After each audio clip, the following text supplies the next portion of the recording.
नमस्कार साथियों, जय हिंद। मैं रविंदर अलूर पाठशाला में आपका स्वागत है। देखिए, राजस्थान के अंदर हम बात करने वाले हैं राजस्थान संविदा कर्मी भर्ती 2023-24। अब देखिए, मैं आपको बता दूं कि जो भी संविदा कर्मी है और राजस्थान के अंदर 7 से 8 विभाग ऐसे हैं जो संविदा बेस पर कार्य कर रहे हैं, यानी कि उसमें कैंडिडेट संविदा बेस पर कार्य कर रहे हैं और संविदा बेस पर अपनी सेवाएँ कई वर्षों से लगातार दे रहे हैं, लेकिन उनके वेतन भत्ते में भी बहुत ही ज़्यादा कमी के हिसाब से उनको वेतन भत्ता मिलता है, ना ही अभी तक उनको कोई बढ़ोतरी मिली है। लेकिन जो मैंने आपको बता रहा हूँ, थंबनेल पर देखा होगा, एक तो मैं आपको अपडेट दूंगा पैरा टीचर्स पर, और दूसरा जो 5% मानदेय बढ़ाया होगा और मेडिकल की सुविधाएं और अन्य कई छुट्टियां हैं जो गवर्नमेंट है उनकी सारी की सारी वे लाभ उठा सकें।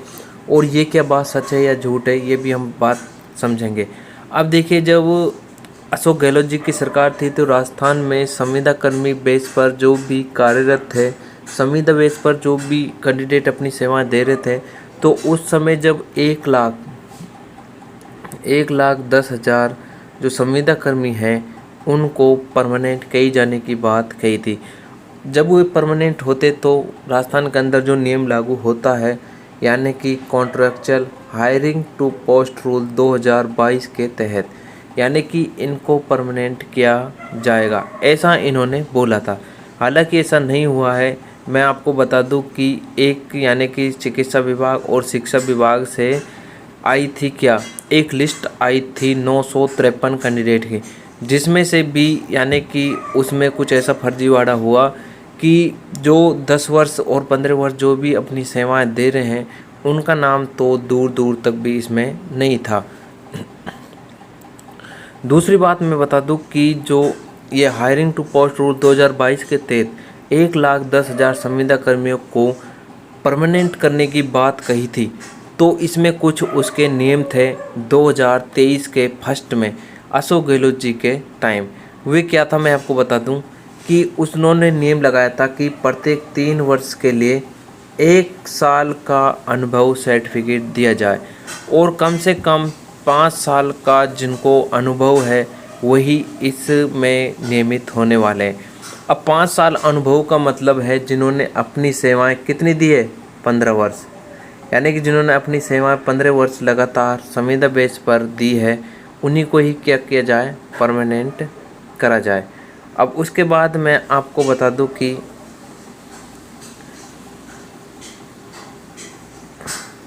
यहाँ पर जो है यानी कि कौन कौन से कर्मचारी जो है सरकारी होंगे, तो ये मैंने आपको बता दिए। उस टाइम की ये बात थी, लेकिन राजस्थान के अंदर पूर्णतः सरकार बदल चुकी है और अब सरकार आ चुकी है भजन लाल जी की, और 5% जो है इनके वेतन में बढ़ोतरी, और दूसरी बात करें इनकी छुट्टी और मेडिकल यानी कि चिकित्सा सेवा में इनका लाभ दिया जाए, ऐसा इन्होंने अब बोला है।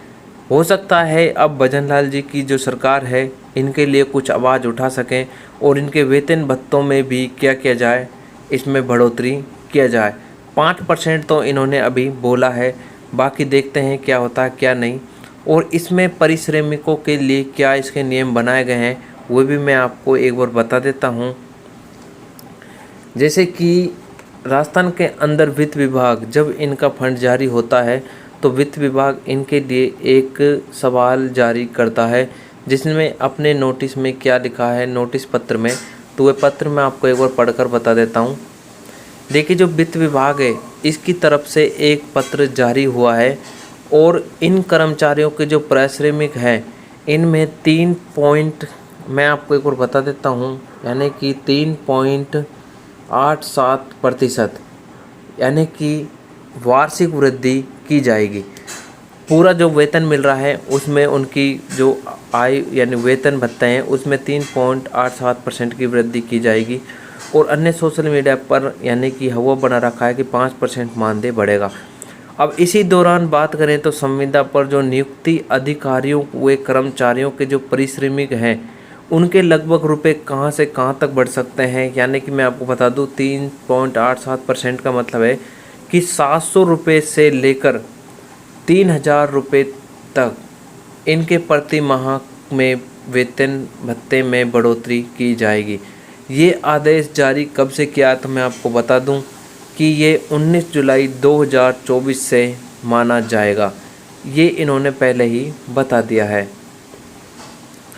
उसके बाद देखिए, जो संविदा कर्मचारियों के लिए जिन्होंने अपनी आवाज़ उठाई थी और जयपुर के शहीद स्मारक पर इन्होंने धरना धरा था कि जिन्हें 25-25 वर्ष भी हो गए हैं उनको अभी तक परमानेंट नहीं किया गया है, तो उनके लिए मैं आपको बता दूं ये भर्ती कोर्ट के अंदर तब गई थी तो कैंडिडेटों ने अपनी आवाज़ उठाई थी। तो इन्होंने क्या कहा था मैं आपको बता दूं कि संविदा कर्मचारियों पर सुप्रीम कोर्ट का आदेश क्या था या इनका फैसला क्या है। तो मैं आपको बता दूं कि 1979 में इन धाराओं के तहत, यानी कि जो संविदा बेस पर हैं जो कि निःशुल्क सेवाएं दे रहे थे, उस टाइम की बात है। और अब की बात करें तो सहमति हुई कि नियोक्ता उन नौकरियों के संबंध में अनुबंध श्रमिकों को नियुक्ति नहीं करेगा जो पहले से ही इस पर कार्यरत था। ये एक गलत बात है। और जो प्रकृति में स्थायी और बारहमासी हैं वे भी प्रावधान करते हैं कि नौकरियों की नियमित कर्मचारियों के माध्यम से निष्पादित किया जाएगा। दूसरी बात करें तो देखो, ये तो इनके लिए है, लेकिन पैरा टीचर्स की मैं आपको बात बताऊं तो देखो, पैरा टीचर्स में यानी कि 3287 कैंडिडेट ऐसे हैं जो वर्तमान में कार्यरत हैं और 1272 कैंडिडेट ऐसे हैं जिनको 10 वर्ष से अधिक इसमें सेवाएं देते हो गई हैं, लेकिन अभी तक उनकी कोई भी बातें नहीं सुनी गई। अब देखिए, पैरा टीचर्स वाले के लिए मैं आपको बता दूं कि जिसमें से 372 तो महिला और 487 पुरुष, इनकी एक लिस्ट जारी की गई थी जिसमें बोला था कि पैरा टीचर्स वाले 2 साल के अनुभव के सर्टिफिकेट के आधार पर इनको परमानेंट कर दिया जाएगा। लेकिन उस टाइम जब अशोक गहलोत जी की सरकार थी तो आपको पता है कि ये इनमें ही शामिल थे 1,10,000 में। आपको पता है कि लिस्ट तो 1 से 2 बार हर बार निकली थी, लेकिन उसको हर बार ही खारिज कर दिया गया था। खारिज होने का कारण ये था कि जिनको 2 से 3 साल अनुभव हुआ उनका लिस्टों में नाम मिला, और जिनको 15 से 20 से 25 वर्ष जो भी अपनी सेवाएं दे रहे थे उनका नाम इस लिस्ट में दूर दूर तक भी नहीं मिला।